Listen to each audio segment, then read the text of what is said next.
airport. As a former engineer, Winnebago County GOP Chair Paul Hoffman knows how to make things work. We need to be able to listen to people that may upset us. And in Illinois' 17th congressional district, there's likely just as many people who agree with you as people who don't. Outside of the district's Democratic cities like Rockford and Peoria, Republican agriculture and industry lead the way.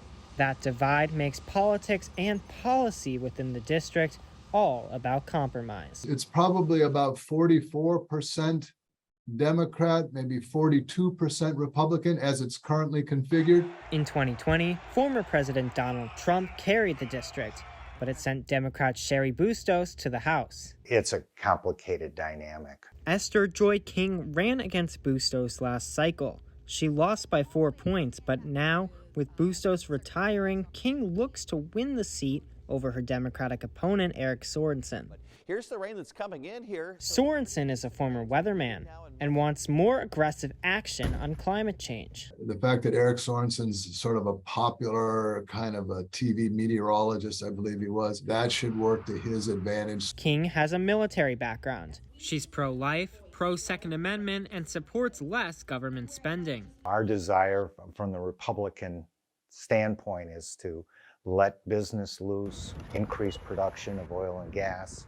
I think she'd be a great voice in the Congress to support those type of initiatives. Hot-button national issues take center stage for voters in the district, but it depends on who you talk to. I know right now, honestly, it's like health equity is the main thing you're going to hear all over the place. The reason I'm voting for Esther King is things aren't free. When you forgive the loans, they ain't forgiven.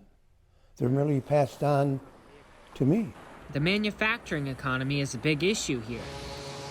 Over 50,000 people hold manufacturing jobs in the district, including some at this Stellantis car plant. We're very proud of the workforce here. We won a JD Power Award for quality. Workers fighting for the right to organize, while businesses are vying for free enterprise. The American dream is still there if you work. It's about less cost, less unionized cost. Democrats like County Party Chair Charlie Lasconas have a more optimistic outlook. We still have the lowest unemployment rate we've ever had, or we've had in, let's say, the last few decades, right? The economy seems to be doing well. When I'm getting punched in the face by Nancy Pelosi, I know I'm doing something right. Both campaigns using ads to provoke fear. But Eric Sorensen stands with the anti-police movement, who wants to end cash bail and set violent criminals free. Right now, the storm is in Washington.